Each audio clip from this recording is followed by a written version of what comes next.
evening, everybody, and welcome to the second installment of the Canby City Budget Committee. My name is Jason Patton, and I'm the chair, so we will go ahead and call this meeting to order. And we will start with our roll call vote, or our roll call check-in. Starting from the top of the list, Councilor Byrd. You won't make it tonight. Okay. Councilor Dale. Aye, here. Hello. Michelle Hensley. Here. Councilor Hensley. Here. Andrea McCracken. Here. I am here. Councilor Parker. Go. Bob Patterson. He is here. He is waving. He is on mute. Jack Pendleton. He is here as well. He is on mute. Councilor Spoon. Here. Melody Thompson. Here. And Councilor Varwig. Present and accounted for. Excellent. And just because we're recording, I think it would be helpful to have the folks at City Hall that are joining us from City Hall do a real quick sound off of who's there joining us for the meeting, if you would, please. Tonight, tonight we have myself, Julie Blum's Finance Director, and Amanda Zyberg, our Interim City Administrator, and Melissa Bassett, our City Recorder. Okay, excellent. And so with that, let me switch pages here. We'll start with old business. I'm not sure if my assumption would be under old business would be the question that came up last week regarding the new position for transit. We got some updated information on that. So real quick, was that information, did that answer everybody's question? Oh. Was there any more that we needed to discuss that? Or did that sort of explain things? I don't see anybody flailing. I think what's still not clear in the answer is what's the net FTE add? Well, the other question that I had was regarding net FTE, but yeah, is it replacing a position, or is it a new position? Is it, or is it split? How is this position being brought in? It seems like from the email that maybe it's replacing a position, not necessarily a new employee. I also had a question, but I'll let those get answered first before we over. Hi, good evening. This is Amanda Zyber. I can hopefully answer a couple questions and make it a little bit more clear. And I will just start out by apologizing that in the last meeting we didn't include this in the budget message. And I think if we had further highlighted the continuation of this position from the prior year budgets, it would have made a little bit more sense. So I do apologize for that. This position is not, it was budgeted for 6 months in the 18-19 approved budget and for 8 months in the 19-20 approved budget under transit. In the 2021 budget, we have the position budgeted 50% by transit and 50% by fleet. We have in our transit department a transit director and a transit coordinator. Both people a couple years ago advised us that they were intending to retire, so we started the succession planning discussions about what those replacement positions were going to look like. The transit director position, that person retired and that position was filled. The transit coordinator position currently is structured partly as administrative support for transit and partly in somewhat of a fleet position, although funded by transit. When that person retires, our intent is to split the two duties, the fleet pieces and the administrative pieces. So we will replace the full-time administrative position in transit and have this additional position in fleet. The position that we're talking about tonight will be in fleet but funded 50% by transit.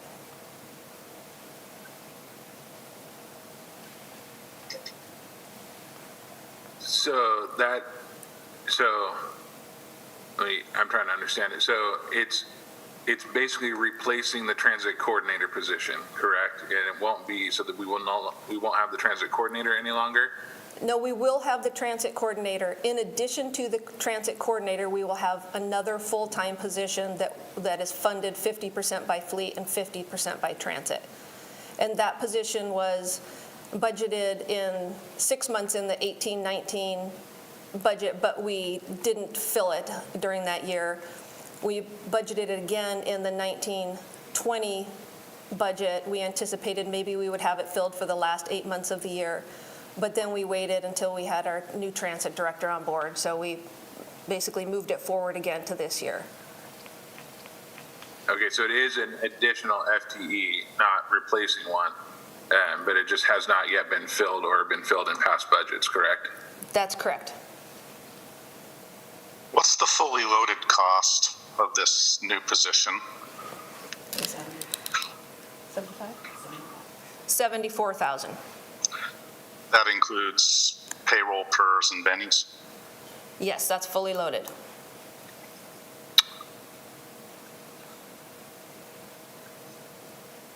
And so what I'm trying to get my head around is we replaced the transit coordinator position. What half an FTE incremental things does transit need? So the transit coordinator, first of all, doesn't retire until this August. So she hasn't left yet, and we haven't replaced her position yet. In 2012, we had 3 mechanics in our fleet department. One of those mechanics transferred, took a job opportunity in another department, and we never went back to having 3 mechanics. So that's, I think, at the point over the last couple of years where our transit coordinator started taking over some of the tasks that generally might have been performed by someone in the fleet department, such as entering work orders, changing windshield wipers on buses, just very low-level, entry-level maintenance duties. And this person also had a CDL, so they would transport buses up to Portland when necessary or back and forth to the fleet department. And the transit coordinator over the couple years' time, few years' time, became a little bit less administrative, and a lot of dedication was being put towards those fleet pieces. Both our retired transit director and our incoming transit director would like to see that administrative coordinator position take on more administrative tasks and less of the fleet pieces. So that's why the other position.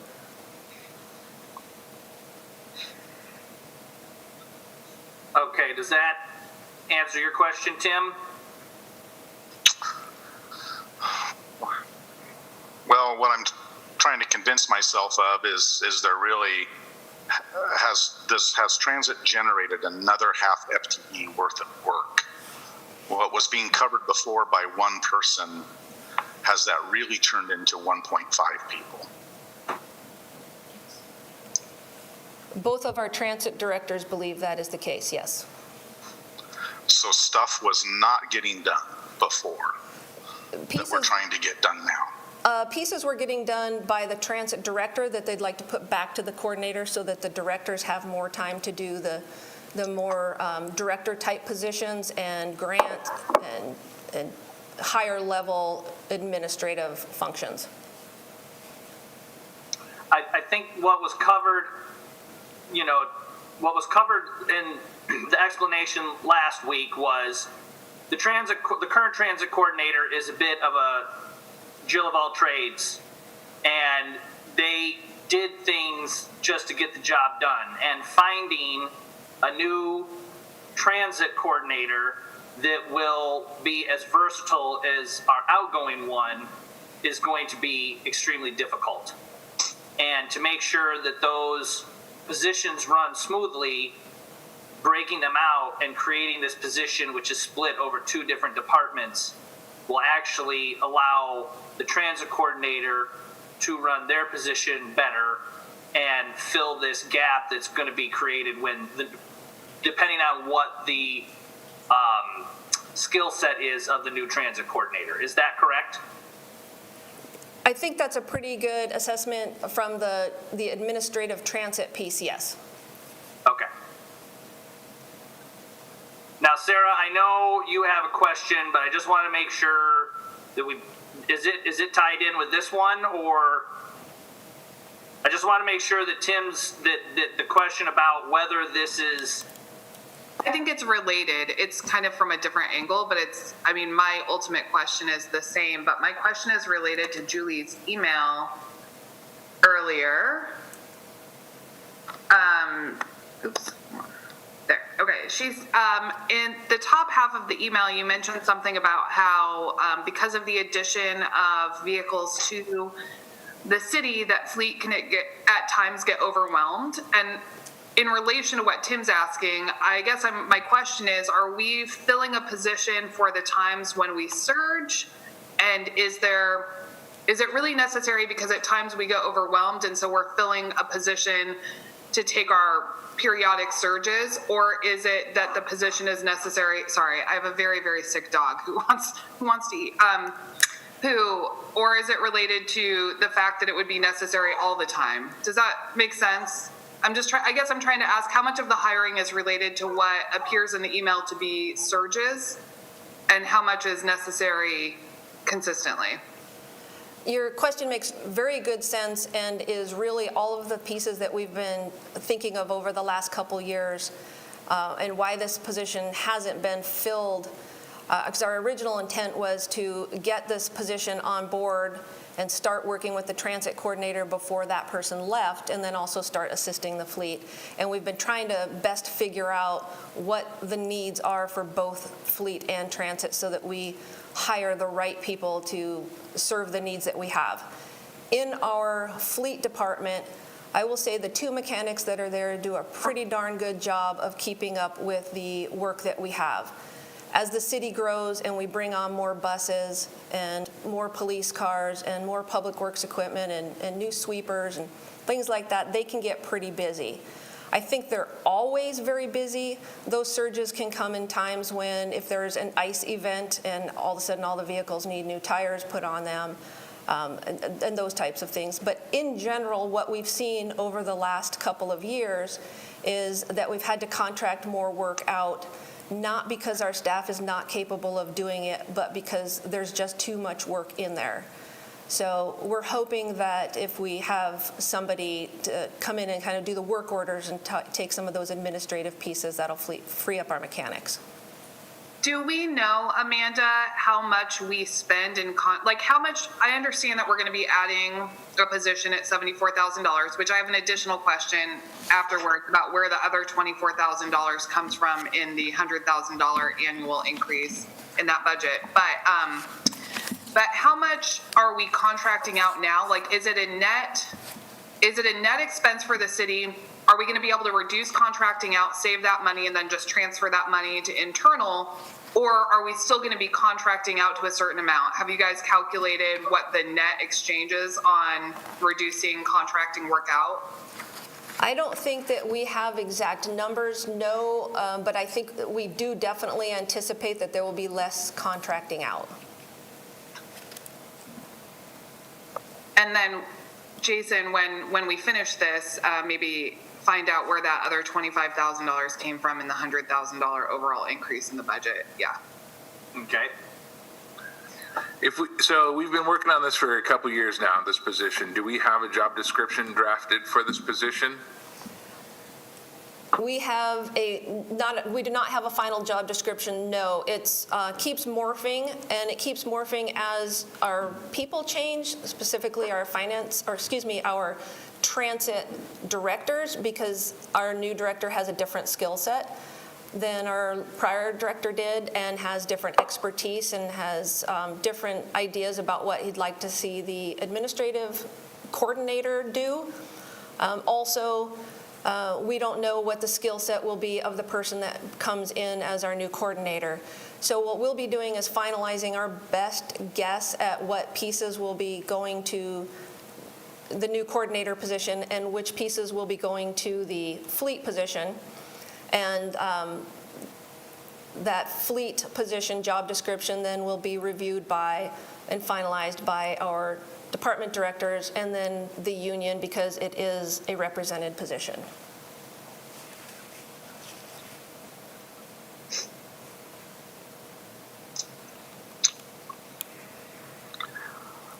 Well, Jason, what I was after is, anytime that I hear that a person is being replaced by more than one person, my management ears go up, and I really need to be convinced why that's the case. Still not sold. Amanda, $74K for this position, plus our outside contracting expense, how close does that get us to just hiring a third mechanic again? Well, I think a full mechanic would cost much more, but one of the reasons that we classified this position in fleet like we did is we're anticipating classifying it as a maintenance tech, which means that that person could move into a full mechanic role with training and experience and working in our fleet department. So as a tech, we'd anticipate they could do like lube oil filter, spin tires on and off, those kind of things. That could potentially be part of their job, yep. And so I can look at this then as, okay, they're getting a tech. Transit's willing to pay for half of their time because Transit's the big customer and puts a lot of demand on fleet. Sounds like a way to look at that. Yes, that's correct. Okay. Yeah, that's, without a job description, can't tell. That's a more comfortable position for me because it sounds like it's truly dedicated to fleet operations, for which Transit's willing to kick in half of the payroll because of the load that they put on it. What I don't like is the idea of job duties being commingled between Transit and fleet. That has a weird feel to it. Yeah, I think it's more correct the way that you had just mentioned it. It is a fleet position. It's just funded partly by Transit because of the load that Transit brings. There's so many buses that they have to maintain. It's a pretty big portion of it. Yeah, so that's what I'm poking at, Jason and Mr. Mayor, is I want this person to do fleet work. I don't want them to do fleet and transit coordination work. I seldom see those kind of arrangements work out very well. Right, and you're 100% correct. The intention is not for them to do transit work, only as it relates to mechanic and fleet work on transit buses. Yeah, gotcha. Well, it's also like driving the buses up to the bigger shop when it needs more maintenance. Those are the fleet, or those are the transit pieces that this person will be doing, correct? Right. There will be an expectation that this position has a CDL and can transport buses. Yeah, I don't mind them grabbing a bus or a vacuum rig or a cop car or running the Napa. Yeah, that to me, that's mechanical tech work. That's fine. Yeah. So you're right. It doesn't work to commingle them. That's how it's been the last couple of years, and unfortunately, it's taking away from the administrative pieces that we need in transit, and it's not really doing the work that we need them to do in fleet, which is why we separated them out. Yeah, gotcha.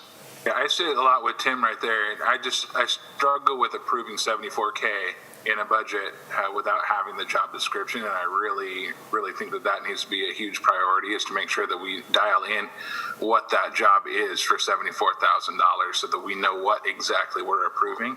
I just don't want it to be, a line item that we can change, you know what I mean? So I really want to get that dialed in. If it's helpful, what we can do is really make a concerted effort. Now we've got our transit director on board, and he's been here for a couple of months. He's got a pretty good idea of what he needs for support from fleet. We'll get going on this job description, and once we have a full job description, we'll actually complete a comp study to make sure that we have it classified appropriately, and we can have that for you before the final approval of this budget or adoption of the budget. Perfect. I think that would be satisfactory to have that before council approves budget. Yeah, that works out. Andrea, you have a question? Yeah, something that triggered me just because of what happened with my job. On the comp study, is there a possibility that it might come back as higher than what you're projecting the position is going to be? I think that's always a possibility, but that's why we just try to make our best guess of what our needs are and why we haven't filled the position yet, because we hadn't really been able to narrow in on exactly what we wanted until now. And I think we have a pretty good idea, and we've already done a very preliminary comp study before we put these numbers together. So I think we should be pretty close in the ballpark.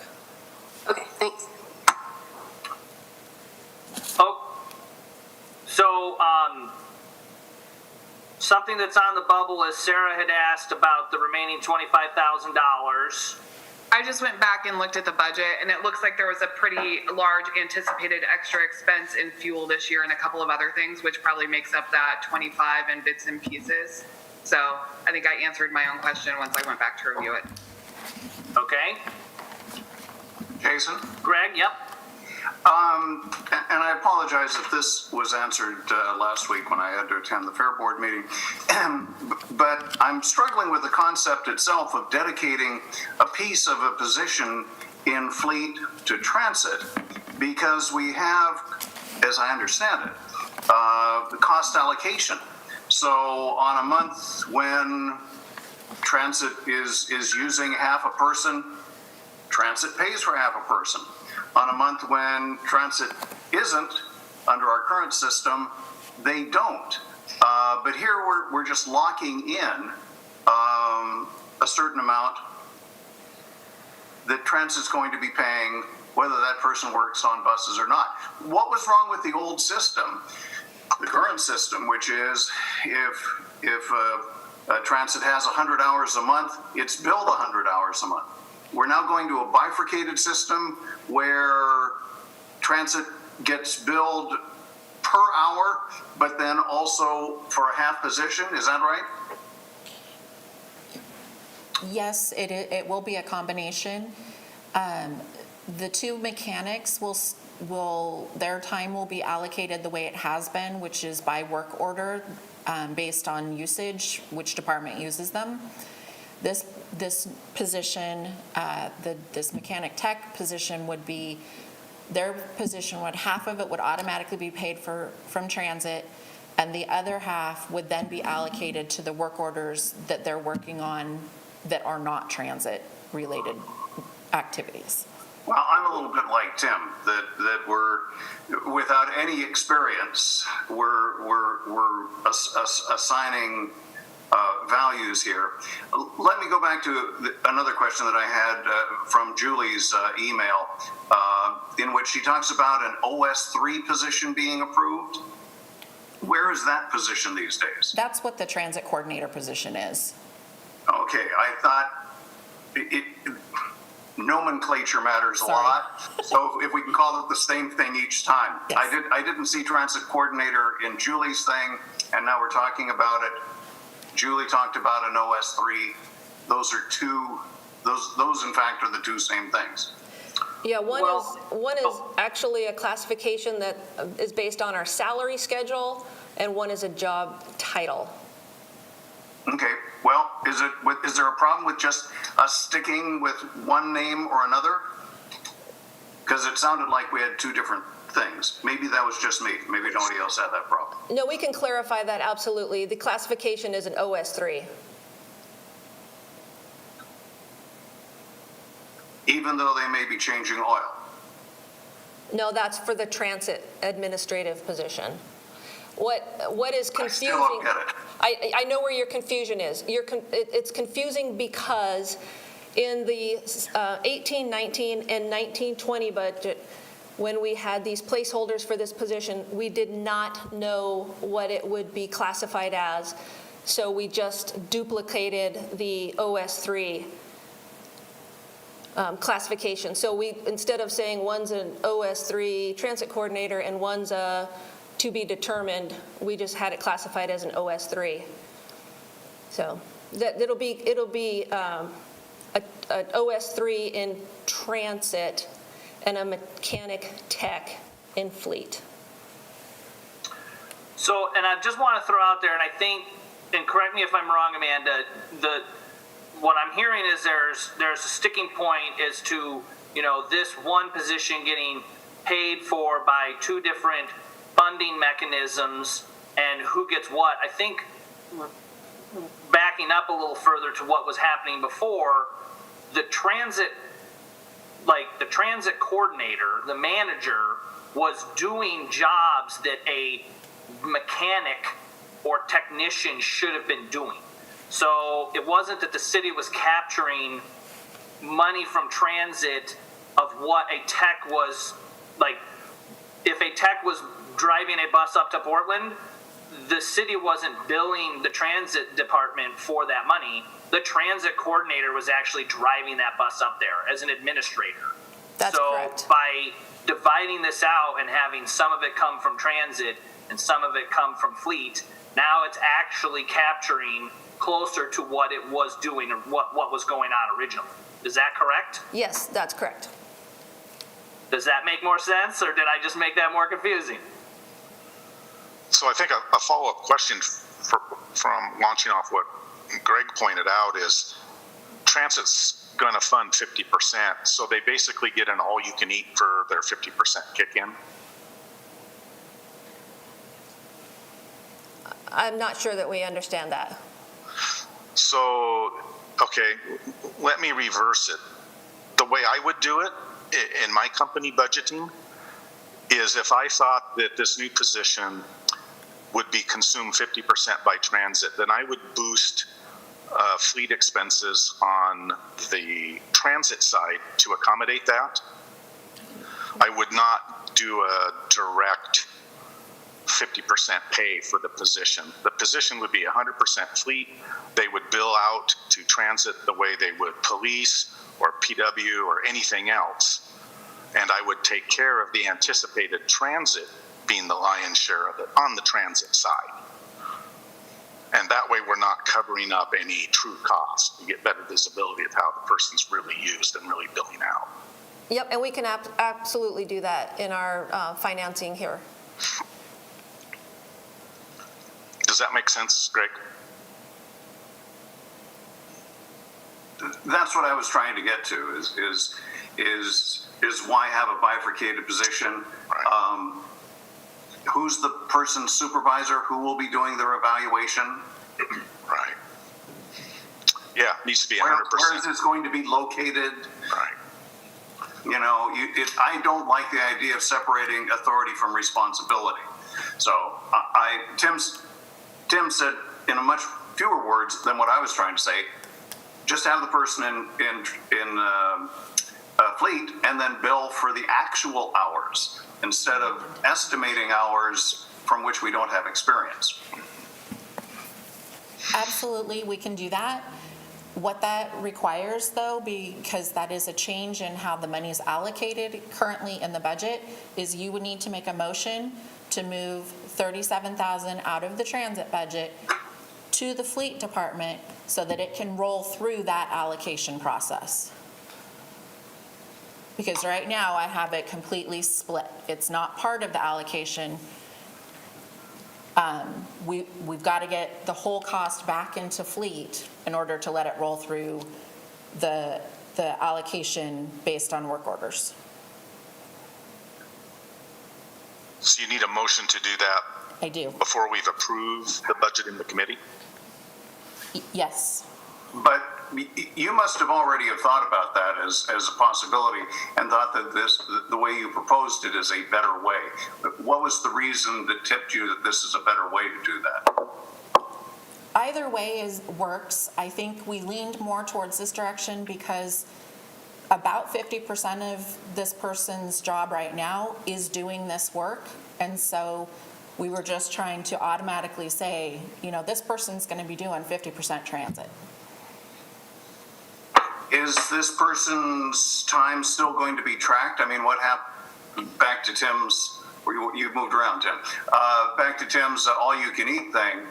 What if this person actually spends 75% of their time on transit? Is 50% going to be paid by transit and then 25% billed back to them? It just seems more complicated than needs to be. I agree. Doing it through, letting it roll through the work order process and the allocation process would be easier. Julie, remind me of the motion again.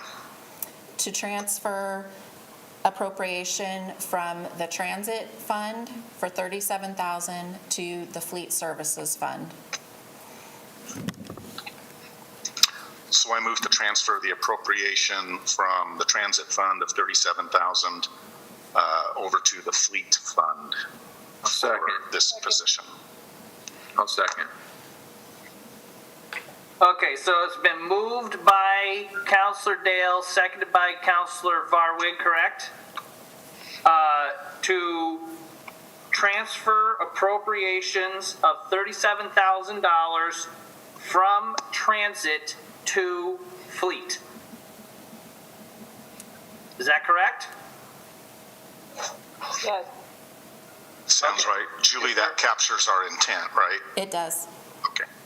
Excellent. Is there any questions regarding the motion? I have one. Does this cover then the overage and fleet, or do we need to also reduce that? Because we don't want to transfer $37,000 from transit over and still have all of that money allocated in fleet as well. When I do the transfer back, I will rerun the allocations and correct them at the same time. Great. Any other Just to discussion? follow up, transit pays for 47% of the fleet department. They take up 47% right now of the workload in the fleet department. So it will probably come out to be just about 50% like what we've talked about.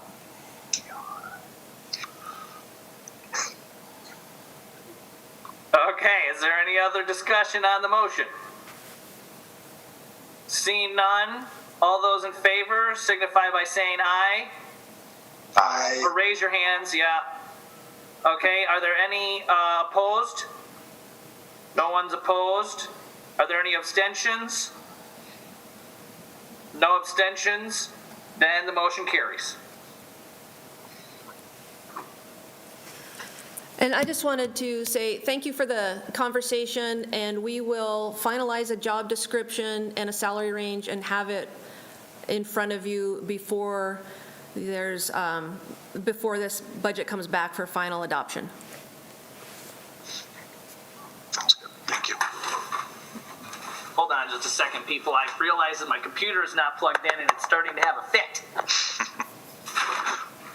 Feed me. Okay.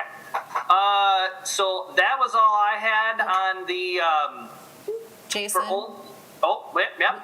I had sent a revised agenda to approve the minutes from last week. Melissa was able to get them done super quickly. I recycled that one. I thought that was the wrong one. Okay, so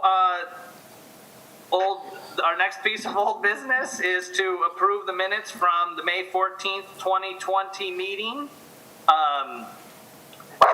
Is there any questions regarding that? I'll abstain since I wasn't there. Okay. I think we need a motion to approve the minutes. Can I entertain a motion to approve the minutes? Anybody? I'll approve. Motion to approve. It's been moved by Andrea and seconded by Second.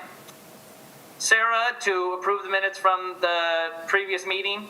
All those in favor signify by raising your hands.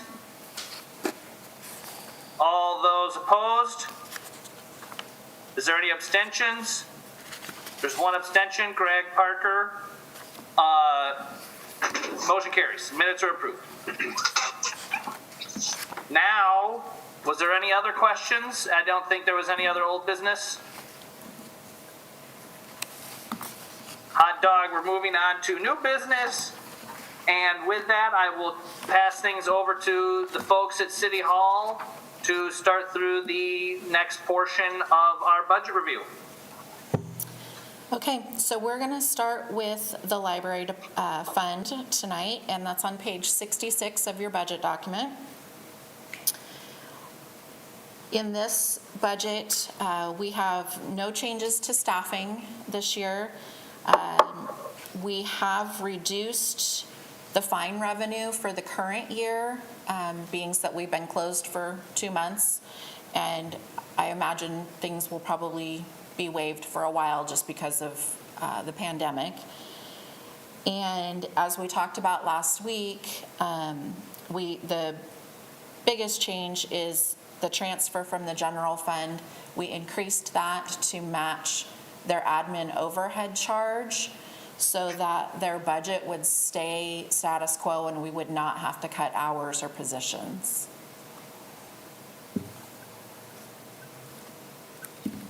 Any questions? Yeah, this is Jack. I have a question here. A couple of years ago, we had to cut out some hours, Yes. and now we're having to raise the amount we transfer over. What is the library going to be sustainable at this point? It seems like we're either having to cut or we're having to increase transfers every so often to keep it going. And I'm just wondering, is there a problem here? And also wanted to ask a question about how that was resolved about the library district between us and Oregon City. Okay. Yes, systemically there is a problem. Their major funding source comes from the county consortium for LINK, and it's based on population in our service district. And there's some controversy about the boundaries of the service district, and that's something that the county has been planning to work on, and they set up task forces to address this issue. However, they have all been put on hold at this point. So what we're hoping for as a city is to have our boundaries changed so that we receive more tax revenue to fit with the people we're actually serving. We're serving schools who are not actually in our library district. And so we're hoping to get that changed, but it's turning out to be a very slow process. And until something like that happens, this is where we are at, unless we, someday want to go out and do our own operating levy or institute a fee or something. These are our options right now. Okay. Any other questions? Jack, did that answer your questions? Partly, yeah. About the boundaries. When we get the boundaries changed to what we would like them to be, is that going to help us be able to either get Sunday hours back or lower the transfer, or both? We hope both. But right now, we don't know how much that will actually turn out to be, because we don't know what the boundaries will end up being. We've done some estimates of what we would like it to be, but the goal is that we can self-sustain our own library. But there's so many variables involved, I really can't give you an answer to that. Okay. Okay, and at this point, we're basically at the mercy of the county on this. Yes. Okay. And Councilor Barwig, you can chime in. You've been involved in this process as well. Yeah, it's, we want it to go much faster than it's going to go, and we just, unfortunately, we need to realize that it's going to take some time, and it's not a quick, easy. The meetings have, like Julie had mentioned, have been put off, so we don't know exactly when they're gonna exactly start. So it's probably maybe another couple years before we figure it out, I would assume. Okay. Melody, you had your hand raised. You had a question. Yeah, can you hear me this week? Hear me? Is there a point at which a transfer, a dollar amount, let's say, becomes a make or break from the general fund to the library to sustain it? I mean, It really depends from year to year on where we are at. Not knowing what our revenue is going to do, throughout the rest of next year, going into 21, 22, it may have to look different. It really comes down to where we're at from year to year on our general fund. It's just this year we really felt it was important in trying to get the community back open, get businesses open. We provide so many services to the community out of the library that we really wanted to make sure that they could still operate and provide those services as we come out of these really difficult times. yeah, that makes sense. So it's basically just an analysis on an ongoing basis of where you sit with your contingency or what you have left that you can contribute. And nobody wants to see library hours cut. So you just kind of make that decision year by year based on where you are, what you have, what the situation is. One other thing is that we do anticipate that this next year is odd, to say the least, just because of the reduced revenues all across our budget. And Friends of the Library does a lot of support and funding for programs in the library, and they haven't been able to open their store. So it's just happens to be a year where a lot of weird things are happening, and they're not able to get some of the additional funding that comes from those sources. That's for sure. Great, thank you. Okay. Greg, it looked like you had a question. I'll hold off. Go ahead and ask, get Michelle. Oh, who, what? Michelle, you had, go ahead. So I have a question, one about the revenues coming from the library fines and fees. Are you considering that they're not doing any fines and fees right now? Yes, the current year projections going into this next fiscal year have been reduced because we are not collecting any fines right now. And so we anticipate that we're still going to make that 30,000? Maybe next year. We don't know what the consortium's going to decide to do as far as fines go once the libraries are able to open and return to some sort of normal operating process. So it's the crystal ball that's very cloudy right now. Well, the reason that I'm asking that is because we're also raising the salary wages approximately that much as well. And so the FTE went from 9.0 to 9.2.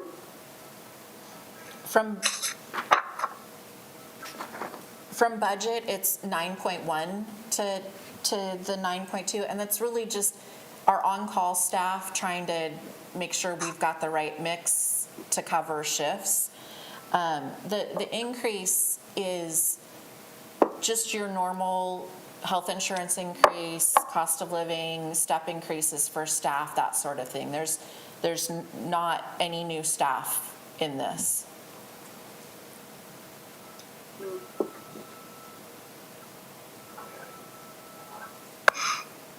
Jason, if I may. Well, just real quick, Michelle, did that answer your question or? Somewhat. Somewhat. Well, that's not completely. Do you have anything you want to follow up with? I just think that we keep increasing in the fund to them, right? We've cut back a day to try to anticipate stuff, but yet it still keeps increasing by quite a bit.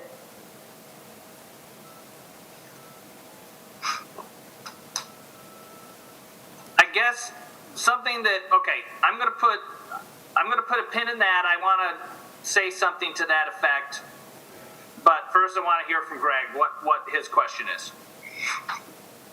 Well, I'm going to need some help from some of the old timers because this was 11 years ago, I think, when we had the discussion about whether we should take funds out of the general fund or not. And I want to say that when I first got on the council, the belief was that the library needed to live within the allocation that came from the county.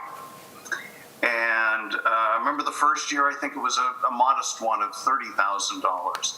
So yes, it feels like, and perhaps we can get some trend lines out of you, Julie, on this, sort of like the 5-year projections on our overall revenues and our costs, because the feeling is, from a couple of us here, is that the amount of transfer out of the general fund is increasing. It feels that way. It would be nice to be able to see that and project it out for 5 years. Is that, as Melody says it, right now it kind of feels like budgeting of how much do we have left in the piggy bank. Okay, we'll toss that over to the library. But I really would like to get a 5-year plan on projected revenues and expenses in the library to see where we are, so we don't get hit from these year-to-year surprises of we need to mid-year last year we needed to cut back Sundays. Of trying to do some planning. Full stop. And then my usual speech, which was 15 years ago, I was in the room when the county commissioners made the decision on the rate for this library district. And there were 2 lines of thought. One was to set a rate that would be enough to pay for all of the libraries. And the majority of the commission at the time said, no, let's make a political decision and ask for a lower number because we can get it passed, not because it's going to fulfill the need. So that decision was made 15 years ago, and we are living with it tonight. Okay, I think, Greg, you just hit exactly where I was coming from. I got you, Brian. Articulate. Yeah, I didn't articulate that, what you were saying, Greg. When I first came into that's where I'm coming from, is it appears to me that maybe the county should be taking a look. One question, at one time, there was, 7 or 8 years ago, there was a study out there where we looked at what all the other cities in Clackamas County are doing and how much they're having to subsidize their libraries. Do we have any current figures on that?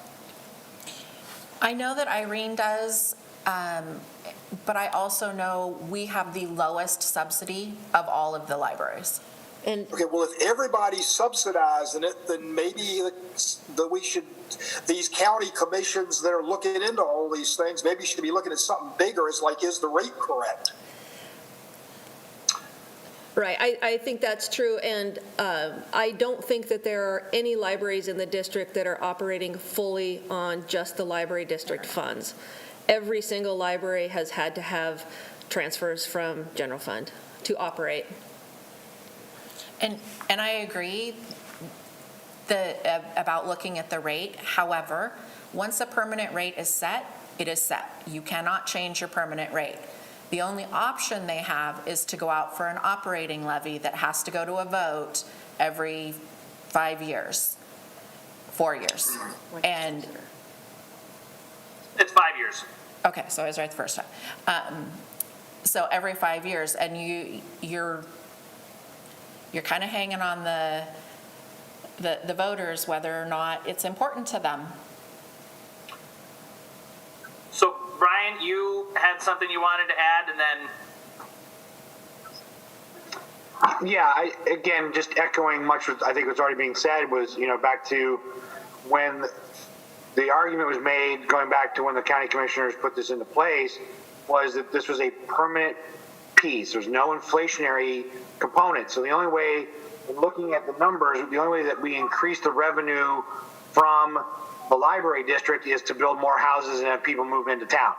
Or adjust the boundary that we're in that battle with. And that battle, Jack, is going to be pretty brutal because we're going to be up against Oregon City, who gets that money, and they're not going to want to part with it very easily. So that's going to be an interesting battle, to say the least. The other piece is that with the whole library districting aspect of when that was being done, the whole objective was that the county commissioners wanted to get out of the library business. They didn't want to fund it. They wanted it off their books. But yet here we are now. They're building a library for Gladstone. A whole other topic, not for this, but it's a bigger piece that the county commissioners have kind of made a mess of. And so for us to address that piece of trying to live within the revenue of the library district is that, yes, the BCC needs to go out and would need to do an operating levy. We are the lowest in terms of cities that give money to their libraries. Like an example, I think Lake Oswego, gives like $500,000 a year to their library out of their general fund. They're in a position to do that. We are not. Yeah. Hey, that would be great someday when manna from heaven is falling, and we can do that for our library. And we can now, without a doubt, we could absolutely do that now, but we have to sacrifice in other areas of the city to do that. Well, and I just want to throw out for a little historical perspective as well. Back when the library, before this district was created, the library was being funded, was being highly subsidized by the city. When this whole thing started and the library district was created, the library thought they were going to get X amount of money. And then it is what it is. This is how we've been doing it. But then when that pot of money showed up, the library started getting charged administrative fees. And so a certain amount of that money that was brought in through that levy was now being pulled out for the city administrator. And that was, and for many of us, and this is going back to when I was on council, that was not really made clear that that's how that was going to work. So a fair amount of the money that was coming in from the levy all of a sudden through the tax mechanism was now all of a sudden getting pulled off for administrative stuff. And that's why, and if memory serves me correctly, there are some libraries that do that, and then there are some libraries that don't. And that is why Canby falls into the spectrum that of a lot of the libraries within the county, the city funds or kicks in amongst the lowest amount. And what I was going to throw out there, and I agree with Greg, this is what I was going to recommend, is can we get some sort of trend of what the income and expenditures for the library for the previous 5 years and what that will look like for the coming 5 years? Is that a possibility? And that's for the folks at City Hall. Yes, I can put that together. Obviously not in time for you to vote tonight. But I can put that together and send it out in the next week or so. I think that would be great. Okay. Melody, you have something. Yeah, I guess what I was going to add, this conversation has kind of brought really what I was trying to get at full circle, and that is it's really a policy decision for the council, in terms of supplementing a library. It can be done, from my perspective, every year during the budget process. If you have money, then you say yay or nay or not. But it's a no-brainer that expenses, as Michelle pointed out, personal costs are going to continue to go up, and there's not an awful lot you can gain in fines and that kind of revenue to really help offset that. So it's having been through this, like Jason and many of us sitting here before, it's going to happen. It's going to continue every year. And Yep. I guess for the rest of us on the budget committee, it's just, that's fine. I mean, it's really kind of a policy decision in many ways, a community decision whether or not the council wants to continue to do that. And maybe planning for that you do want to do it. That's why I wondered if that's why I asked, is there like a cap or a tipping point at some point where you would say, no, it's time to make a cut? And I'm sure there would be. That would be a discussion. I just wondered if there was some formalized policy about that from the council. That's all I wanted to say. Thanks. Well, and I'm just going to throw out here, and I'm sure this is going to make some people's faces cringe when I say this, but we've kind of come to the realization that when it comes, similar to county streets in our city, we've come to the realization that the county is laxed in stepping up to the plate. And what it might come down to is the city is just going to have to make the decision to actually, grab this bull by the horns and put up an operating levy or something so that we can provide the library with a sustainable funding mechanism and tell the county to go get bent. Well, not completely, because we still need that money. But at least, we realize we're not getting any more help from you. We're going to have to take care of some of this by ourselves. Yes. Michelle? I just want to say, so when you guys are doing the trends, can we try to add in Sunday? I want to add that. I would really like to see that day get added back, especially right now where the kids are having school. Not everybody has access to internet, and so they've been putting up these mobile spots, but it would have been nice if they had a place to go. Okay, we will work on that. And I just would like to give a shout out to our library. I know these are really difficult decisions, and in a perfect world, the library district would fully fund our library and its operations. We have probably, percentage-wise, the least amount of staff than any other library our size, and they do amazing work for the amount of people that we have. Additionally, our community volunteers, when we're open and operating, about 3,000 hours a year of volunteering. So if it weren't for the efforts of our library and our community, we wouldn't even be able to do what we're doing now. And the Friends of the Library is a very active group and raises a lot of money. So I'm really impressed with what we are able to do with the staff that we have and the limited resources. Yep. Okay, I'm going to jump in, or we'll be here till 10. Yeah, I think that horse is dead. Okay. Dead. All right, so let's move on to transit. So the big changes in transit this year, luckily going into this year, we have a very strong fund balance. Julie has been fabulous about getting grants every year to help with expenses, and Todd is continuing that tradition, which is wonderful. So going into next year, the plan is to replace 3 buses and then purchase 2 new ones to serve a local circulator route. And of those 5 buses, all but $135,000 will be paid for out of grant money. So over $1 million in grants for those buses. We also have a project for bus stop improvements. We're trying to coordinate with ODOT when they come through and redo 99. We want to do some bus stop improvements as well, and I believe we're going to be able to get a grant to help us with that as well. We're not sure whether that's actually going to happen this year. It may start up next spring, but it may roll again for another year. We also have money in the budget to begin architecture and design for their new transit office. You'll remember this current year we purchased the property, so the next step is let's start figuring out what we need.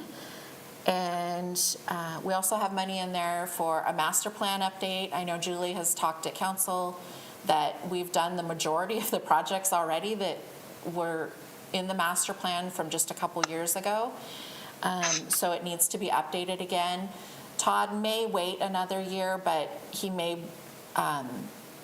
just kind of depends. With him being new and trying to get his feet grounded, this project may wait a year, but we wanted to make sure he had the money if he was able to get to it this year. So, any questions? Yes, Andrea? I was just wanting to know, is the STIF, what's the STIF formula funds that you have on here? Oh, that is actually paying for, I believe, 2 of the buses. Okay, and that's why there's that increase, large increase from previous fiscal year? Yeah, that's the STIF is the new, that's the new one. So this Okay. year, we got our first installment, and next year we'll get the remainder of what we put in for this biennium. Okay, thank you. Sarah, you have a question? Yeah, Julie, when you say bus stop improvements, does that mean we might actually get some shelters so that our citizens can ride bus with a little bit more dignity in the rainy season? I have not seen the plans. I know that, I believe we have some estimates. The mayor is shaking his head yes, so I'm going to assume that means you've seen plans and know what they look like. But I know that the goal is to make them more user-friendly.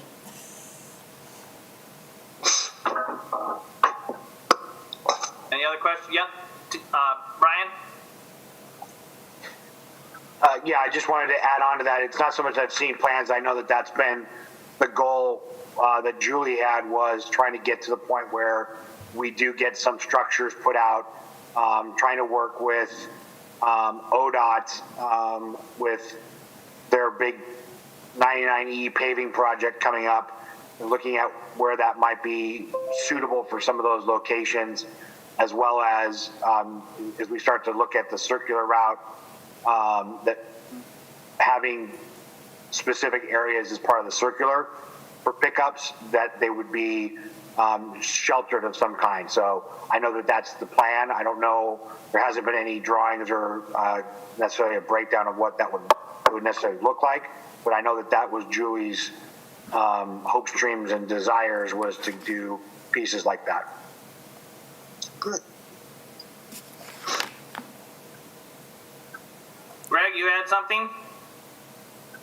Just to add what Sarah said, that we do need to provide some dignity and also equity for those people who need public transportation in order to get to work, to get to a doctor.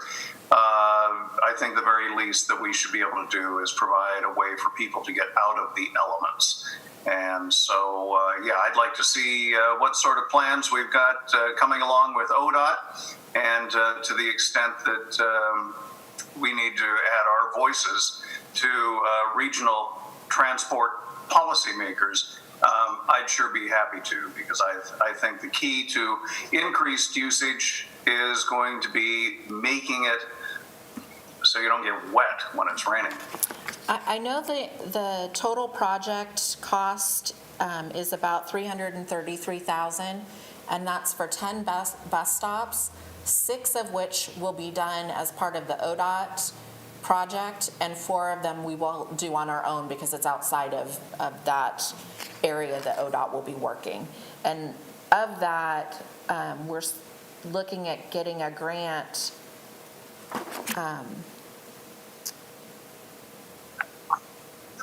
and a grant for $267,000 of that 333. So our match would be about $67,000.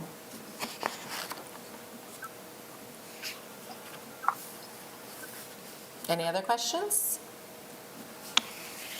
Okay, I'm going to move on to the swim center, page 70.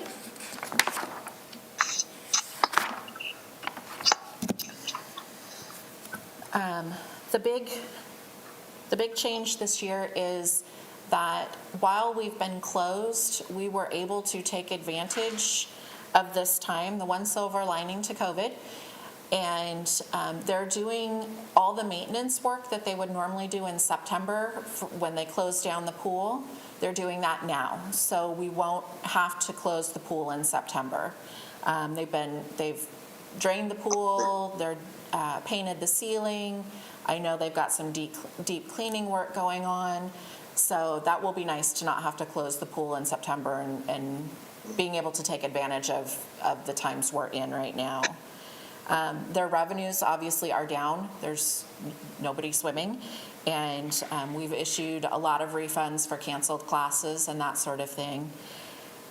But again, they do still have, like the transit fund, they have a healthy fund balance, so they will weather this and be okay in the end. Okay. Any questions? Okay. Page 72, the street fund.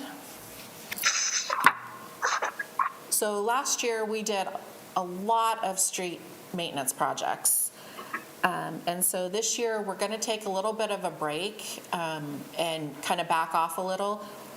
We have several things in the works. We've applied for a grant through CDBG for ADA ramps throughout the city. And if we are awarded that grant, then we will use the gas tax money as our match to go towards that and do a bunch of ADA ramps throughout town. And we'll use a small portion of maintenance money on some of our bigger street projects that we're going to do this year. North Locust, North Knott, and a Pine Street realignment project. So we've got those pretty big projects that are in the works for next year too. The other things, they put in a request to replace a 1989 pickup truck that they're finding it hard to get replacement parts for. So I graciously said, I think that's okay. And they also need to replace a trench shoring equipment, which Jerry explained to me, but I still don't understand what it is. I know what it is, don't worry. So those are the highlights for the street fund for next year. We talked about last week, revenues being down, gas tax. We got our revenue the end of last week for March, and it was not down. Now, granted, all of this didn't really hit until halfway through March or later in March, so we're really waiting to see what April looks like to have a better sense of what our gas tax revenue is going to do. Right now, not nobody, but a lot of people aren't driving, they're home. So fuel sales are way down. So that's an area we're keeping an eye on. I have a couple questions about that, about streets, per usual. As I understand it, part of the reason that there is a decrease in activity for the street maintenance portion is to put that towards these larger projects, but also to work to build up a bit of a reserve in that sort of fund. Yes. Is that understanding correct? Yes, we actively the last few years, I hammered Jerry pretty hard. I said, you're getting a really big balance in there. You need to get projects done. And so the last couple years, he worked really hard and got a lot of street maintenance projects done. So now we want to build that back up a little bit and use some of it for some of these bigger projects, like you said, Jason. Excellent. And then my second question is regarding these ADA ramps at the intersections within the city. Mm-hmm. Is there an inventory of what intersections have been updated compared to how many intersections either need to be updated yes. or don't or need to be built in scratch? Is that data that can be accessed? Yes, our engineer has a list they put together a map for us of all the ramps that need to be done throughout the town.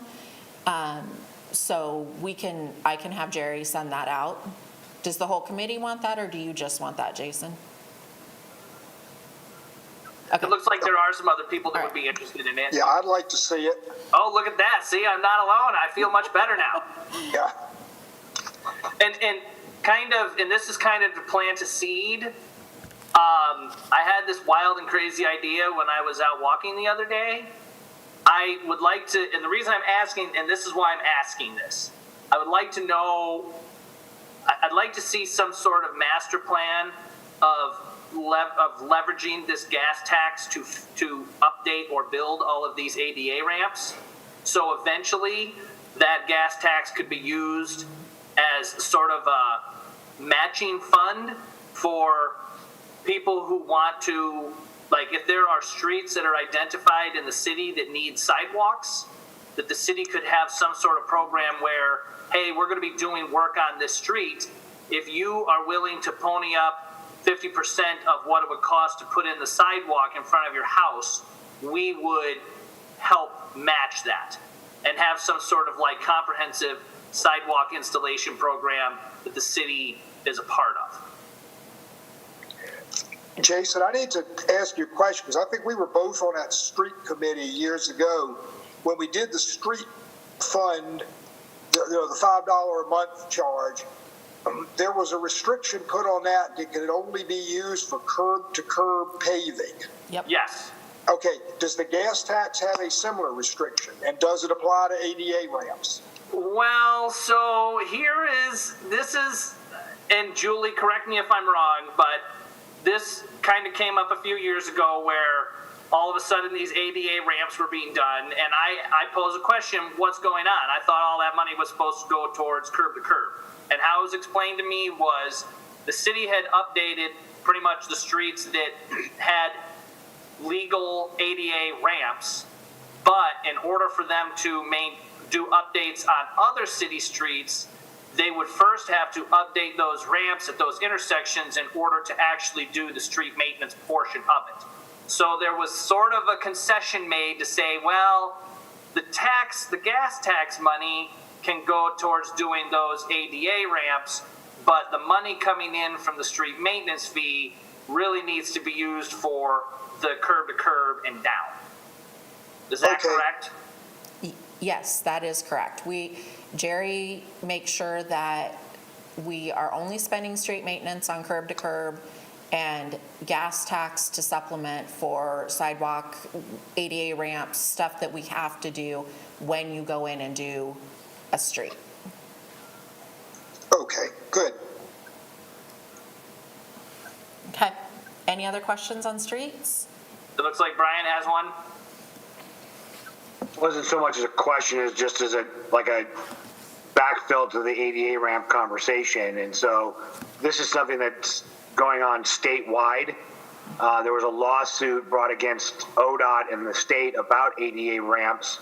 From the lip of where it meets the street to the pitch, there was like I said, an accident that resulted in a lawsuit, and the state lost. And so now the state has to go through and update, and is requiring everyone to go through and update all ADA ramps to the new specifications, which is what's leading to ADA ramps outside of any other road construction projects being updated throughout the state of Oregon. So and they've just kind of been piecemealing it through in municipalities, and unfortunately it's one of those things that we have to figure out how to meet that correction of that lawsuit. So that's where the change in the ADA ramp is really what's driving this piece. And so to fund that and meet the requirement timeline, that's why we're having to backfill or use the gas tax stuff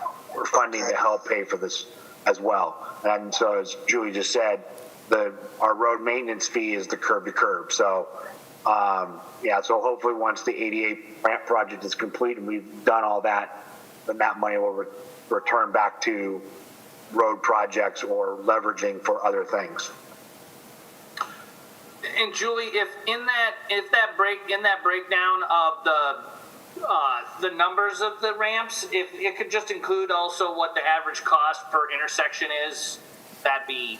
I've been told it 1,000 times, but I don't remember. Yes, I will get that. Awesome. Was there anything else on streets? Sweet. We're going to move on to the sewer fund. We're going to start with the wastewater treatment plant department. Again, no staffing changes in that department. And they have 2 projects going this coming year. One of them we've already started in this current year, and that's the primary clarifier. They're replacing one and adding one. I believe you guys, the council, just approved the contract for that. So that's going to get underway here pretty quick. And then the other item is they put money in to do some site improvements. I know that there's some parking lot stuff and different things on the property that need to be done to make it easier for them to do their work. So they put some money in to do some of those site improvements this year too. Our collections department, we've got some projects going on. We're going to finish up the South Ivy pump station project. That's almost complete, but it'll probably run over into this next fiscal year. And then they're going to start on the South Ivy sewer upsizing prior to the street work that's going to be done with the county.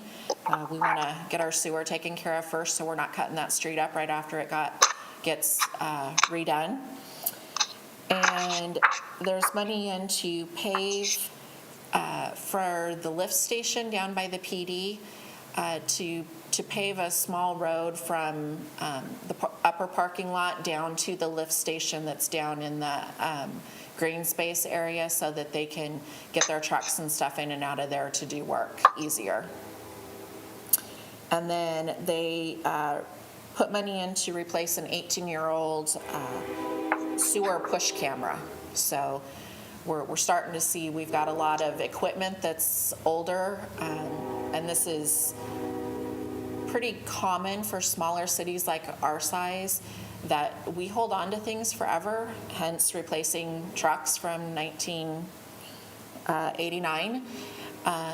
And so we use them as long as we can, but things are starting to really hit an age point. So I think we're going to start seeing some equipment replacements each year as we move forward for a while. Any questions on our collections department? Okay, stormwater.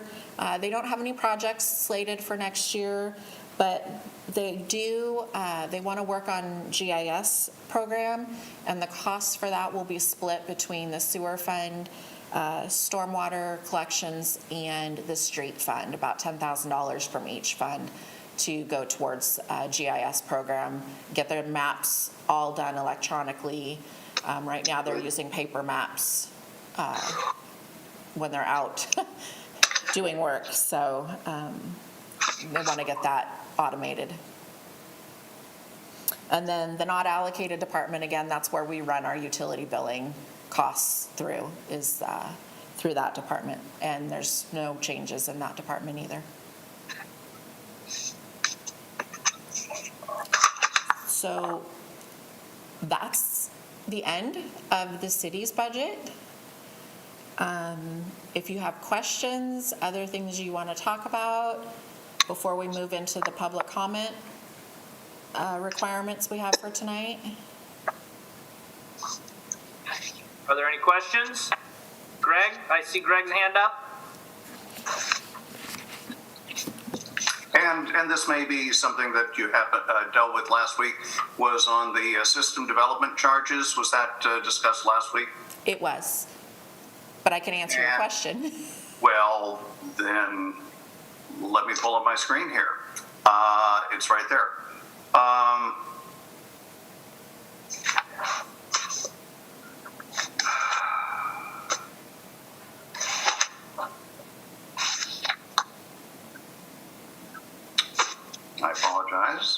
Sometimes scrolling is more difficult than flipping pages, but it's worth it to save the paper. That's fine.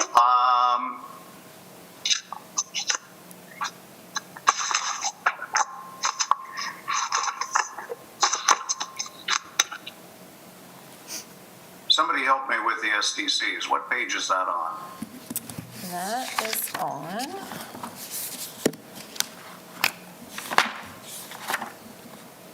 page 76. Thank you. All right. All righty. All right, Julie, under the revenue, it talks about parks,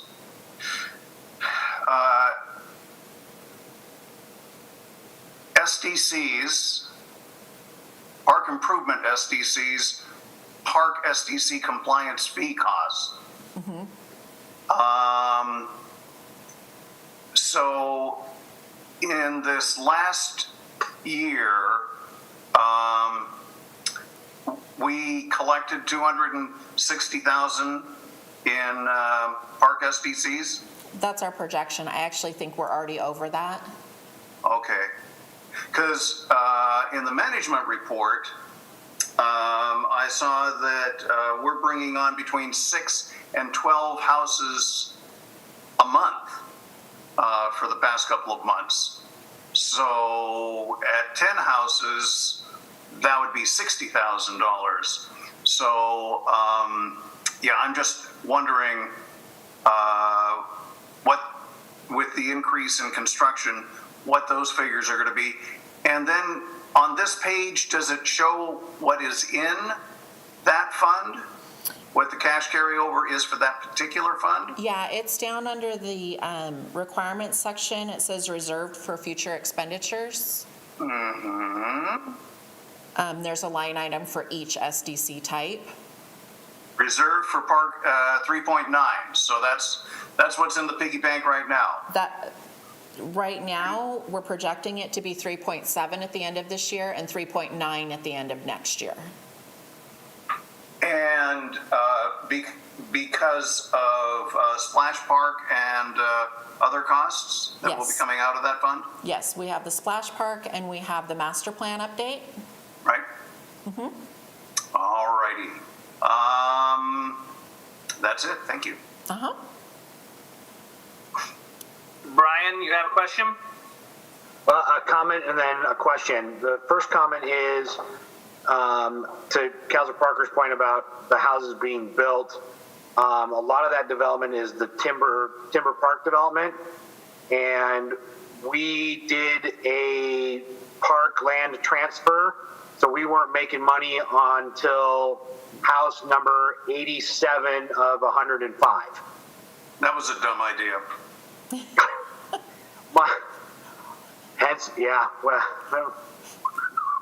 so the my question is, I thought with last year it was we were budgeting for some long-range planning pieces regarding like our looking at our specifically our comp plan.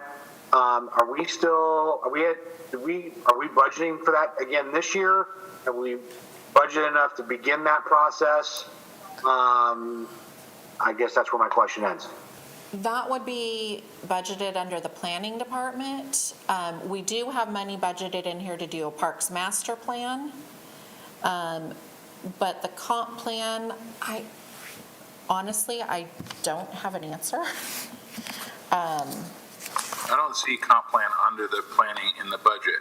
No, I don't think we ever talked about getting around to that was going to be part of the overall deferral of comp plan when we do the whole thing, I believe. I know there was a lot of conversation about it within the planning commission over the last couple of years of redoing the comp plan, but I don't see it budgeted. Well, I thought we had budgeted last year, a third of it last year, and that was kind of looking at budgeting a third over the next couple of years to be able to fund doing that project and that long-range planning piece. I think that was for the entire comprehensive plan, not just for parks. Correct, right. So the full comp plan was going to be projected wise was around 300,000 or 350, and we were looking at a third each year of trying to budget for doing, or at least budgeting the money for that to be able to start that project after budgeting that the second year. So I'll go back and look at last year's budget. I thought we had that conversation and we were doing that. But like I said, I can go back and double check. That was my understanding too. It would take 3 years to get up to the amount that was necessary. Amanda, do we have money put in planning this year for our comp plan reserve, or whatever we would call that? I just looked up their detail, and no, we do not. Well, I kind of thought that was a council policy, that we were going to put a third away until we reached 3/3.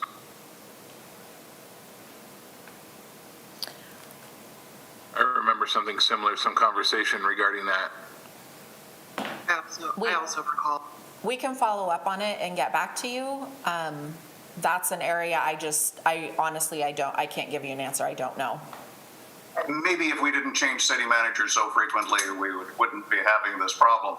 But I do remember having this conversation with Rick, because and it was at an open council session, because I didn't want to wait 3 years to get to the comp plan. Remember, we were talking, we had gone to the City of Milwaukee's cities dinner, and the mayor of Milwaukee said, I would not be able to run this city if I didn't have a new comp plan 3 years ago.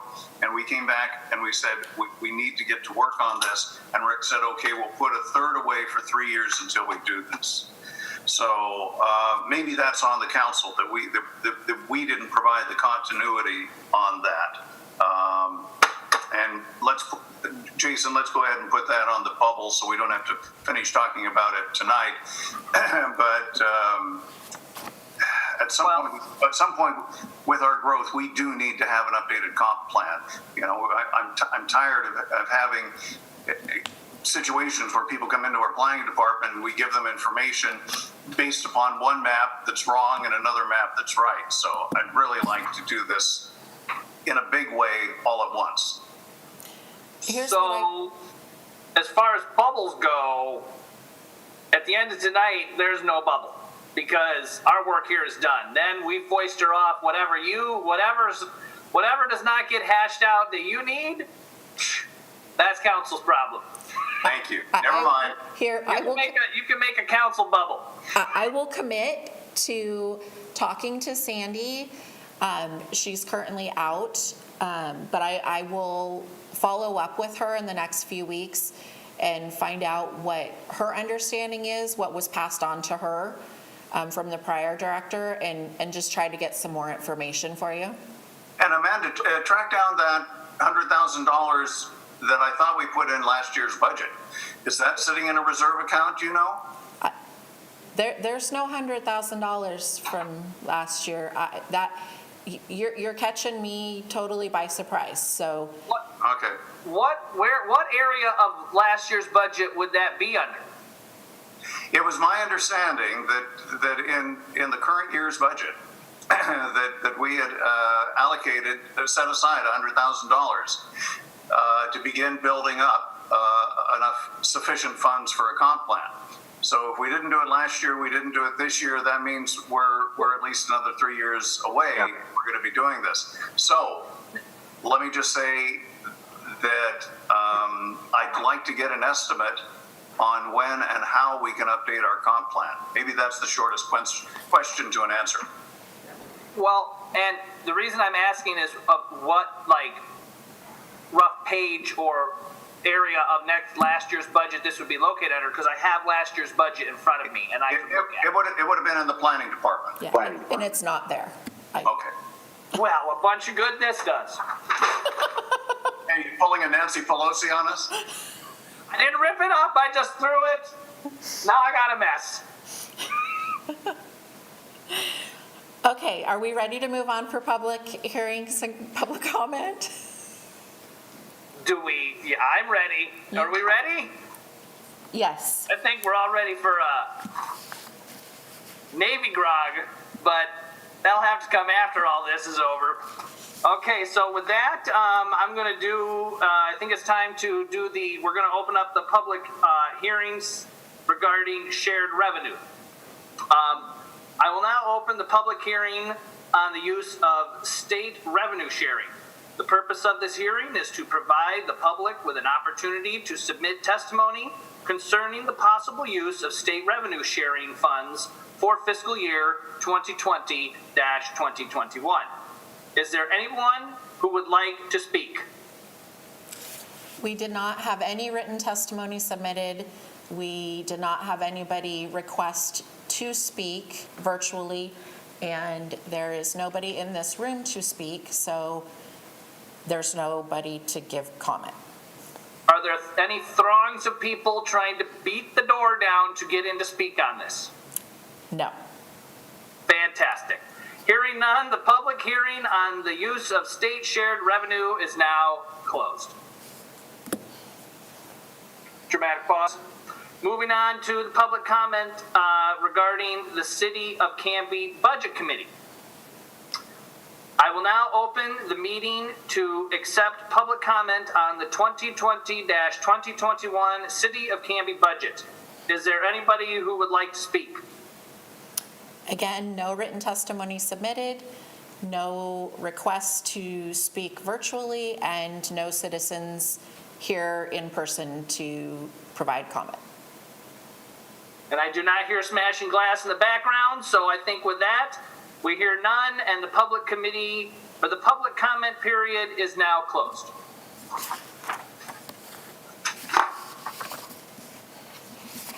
Is there any other committee discussion?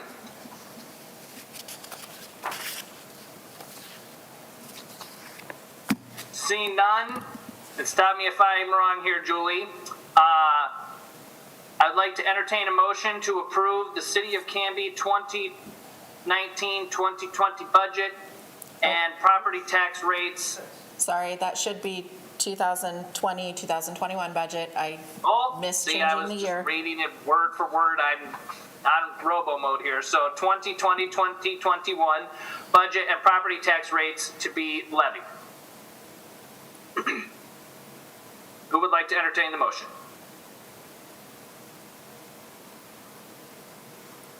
Jack is entertaining the motion. Is there a second? Wait, someone. I'm gonna read it. Okay. Rather than read it 3 times, I'm gonna read it after Sarah. Okay, Sarah's now seconded. So the motion has been made that the Budget Committee of the City of Canby approve the budget for the 2020-2021 fiscal year in the amount of $56,438,802, and to levy property taxes for the 2020-2021 fiscal year in the amount of 3.4886 per thousand of assessed value for operating purposes and 0.49 per thousand of assessed value for the swim center local option levy. Is there any discussion on the motion?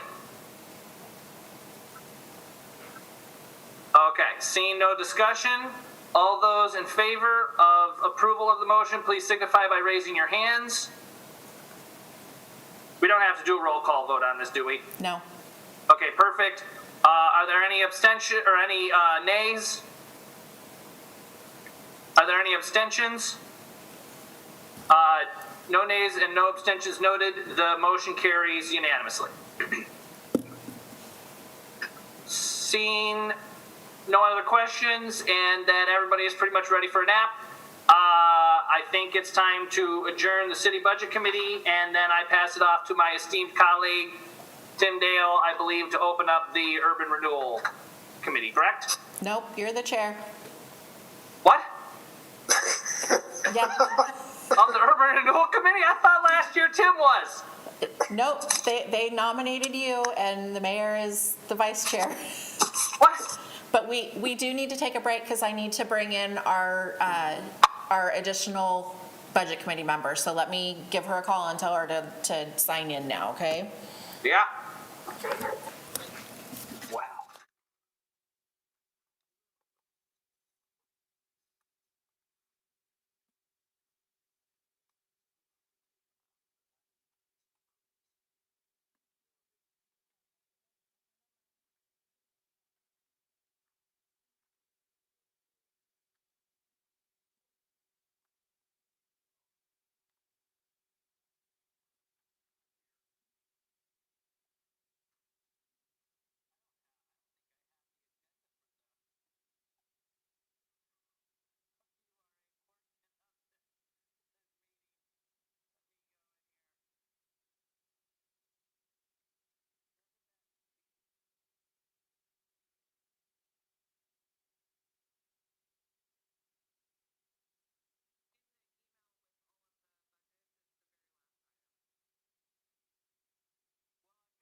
And we're live here with the Urban Renewal District Budget Committee meeting for 2020.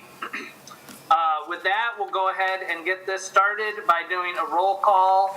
Oh wait, no, I actually have a thing I'm supposed to read. I will now call to order the Canby Urban Renewal Budget Committee meeting for May 21st, 2020. With that, we will go ahead and start with our roll call check-in. Commissioner Berg. It's not here. Commissioner Dale. Here. Commissioner Hensley. Or no, Michelle Hensley, sorry. Here. Okay, Commissioner Hensley. Here. He's here. Commissioner Hodson. He's nodding his head. Andrea McCracken. Here. I am here. Carol Palmer. Here. She is here. Commissioner Parker. Here. Bob Patterson. Here. Jack Pendleton. Here. Commissioner Spoon. Here. Melody Thompson. Here. And Commissioner Varwig. I am here. And for the sake of the recording, if we can get a shout out from the folks that are joining us live from City Hall. We have Julie Blums, the finance director, Amanda Zeiber, our interim city administrator, and Melissa Bissett, our city recorder. Excellent. So we'll start by going over old business. I'd like to entertain a motion to approve the minutes from the May 16th, 2019 meeting. Who would like to, so moved by Brian, seconded by Carol? No, Michelle, sorry, I see. Yeah, you shortened your name in your window. It's throwing me off. So anyways, are there any questions regarding the minutes from the last meeting? Seeing none, all those in favor of approving the minutes from the previous meeting signify by raising your hand. All those opposed? Are there any abstentions? One noted from Melody, she was not part of the committee at that time. And with that, they were approved, so we're approved. Moving on, we will go to new business and receive the budget message. Okay, thank you. So, What happened? I'm I sorry? can barely hear you. Me? Yeah. Okay. So tonight, we're presenting to you the fiscal year 2021 budget for the Urban Renewal District. Some highlights I'd like to talk about. The district has been performing extremely well since it began in 2002. The assessed value has increased 331% over the life of the district so far. We have an estimated remaining maximum indebtedness at the end of fiscal year 1920 of $6.7 million, and at the end of 2021, it will be about $4.8 million. And we are still on target for paying off all of our remaining debt. I actually managed to get it down to a year earlier than it was last year, so we're now down to 25-26. We don't have any new projects in the budget for the urban renewal. It's just the completion of projects that are already in process. And as I said, the district's doing very well, increasing values, which is the intended purpose of an urban renewal district. Any questions on just the overview? Okay. So on the general fund portion of the urban renewal, we have several projects, like I said, that we're going to finish up. The railroad quiet zone project will finish, and we will be getting our grant from ODOT, which is just under $138,000 to go towards that project. The signal at Hazeldale and Sequoia Parkway will be finishing up actually really soon after the end of June. So that one will just eke into next year. And then the Gateway Arch on Grant Street also will continue and finish up next year. So those are the three big projects we've got. We do have some money in there, again, for facade grants for next year. I know that prior to the pandemic hitting, we had quite a few people interested in facade grants. So we'll see what happens next year. So that is still in the budget. Other than that, it's just our normal operating costs for the general fund. Any questions? I do believe we have a question from Brian. Thank you, sir. Question regarding the facade grants. So we've got in there $75,000, and that would fund approximately 3 facade grants. If they all were for the max, yes. They're all for the max. Do we know how many we have in the pipeline projected right now? I don't. Like I said, before all of this started in March, I know that Jamie had quite a bit of interest from several different businesses. I don't know how many applications have actually come in. Okay. And 75,000 has been kind of the status quo for, well, that was last year. I noticed that we increased it from 17, 18, and 18, 19 because we knew that we had other applications coming in, or we suspected that was the case. Yes. We've got, so 3 seems to be kind of, I know that I think there's an interest for sure. I know there's 1 application, or I suspect 1 is coming in shortly for next year. But I was just more curious if funding for additional ones might be prudent. At this point, we can increase it, or we could wait, and if we get additional applications, we can always come back for a budget adjustment mid-year to do additional ones if you would like. Okay, I can roll with that. Okay, looks like we have a question from Greg.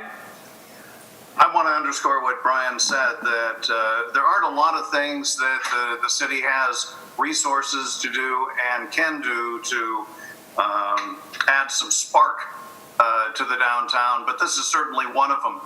And if we do exhaust that 75,000, I would like us to do whatever process we need to do to put additional funds in there.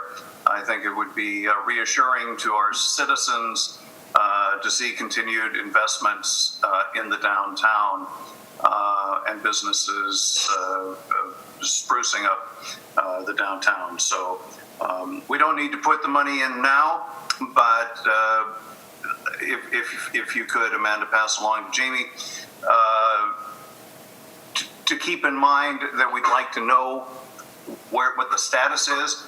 I remember last year talking to a business person who said he wanted to have a facade improvement, but was told there wasn't enough money in there.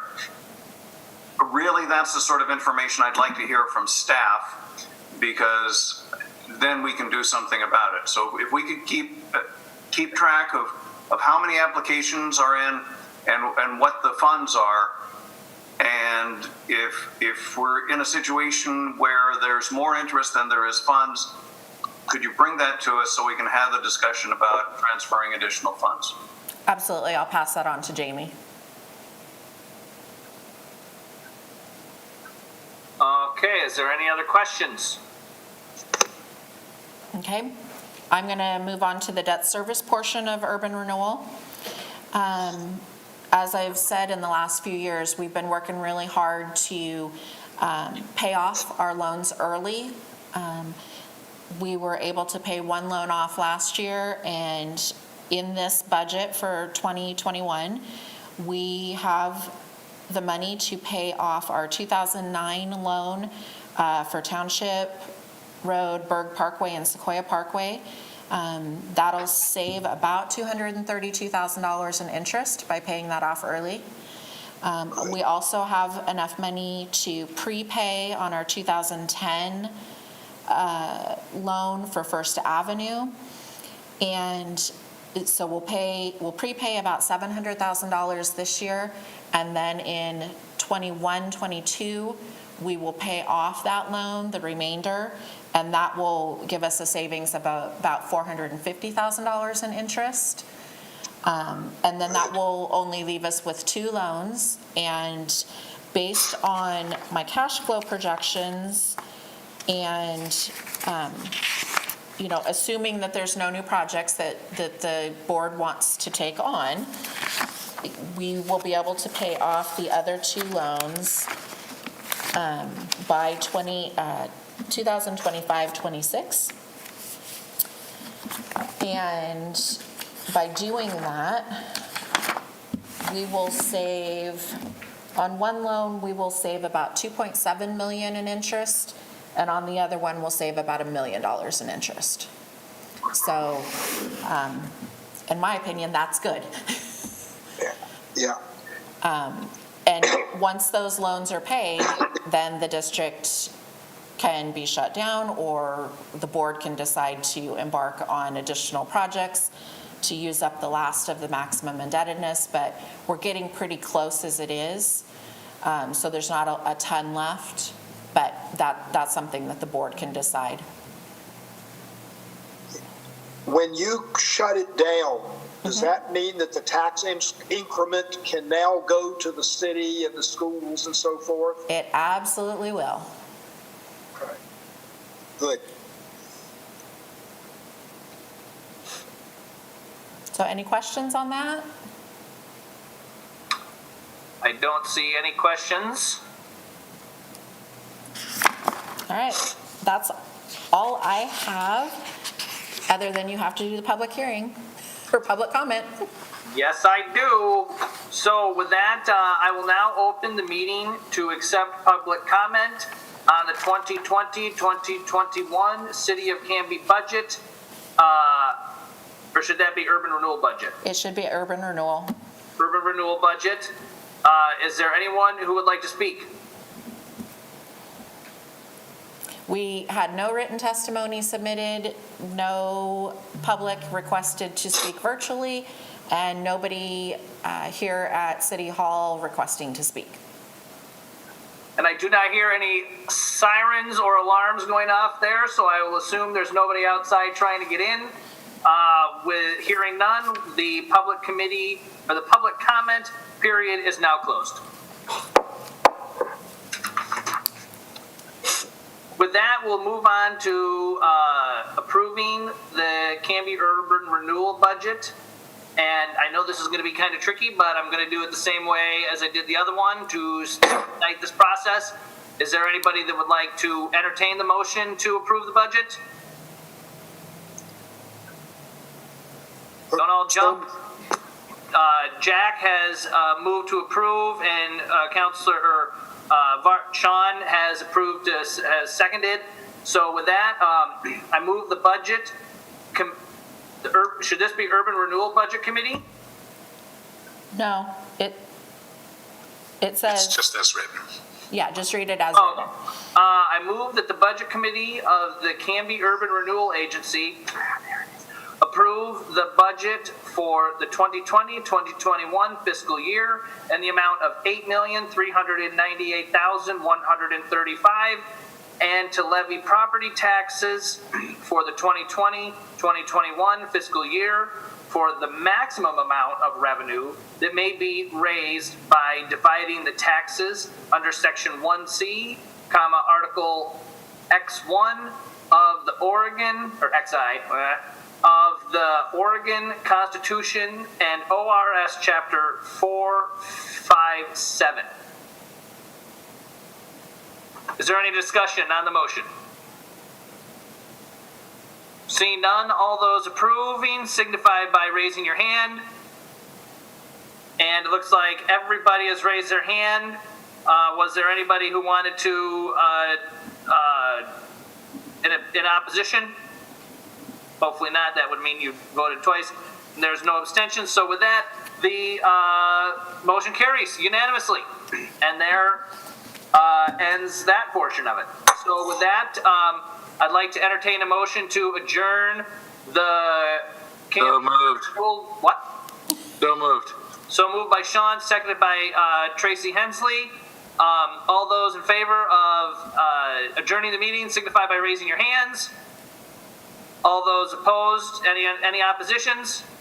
Are there any abstentions? And seeing that, the meeting is adjourned. Thank you all for your time and dedication to the city budget committees, and we will see you all later. Thank you from staff as well. Yes, thank you. Yes, Thank big you. shout out to staff.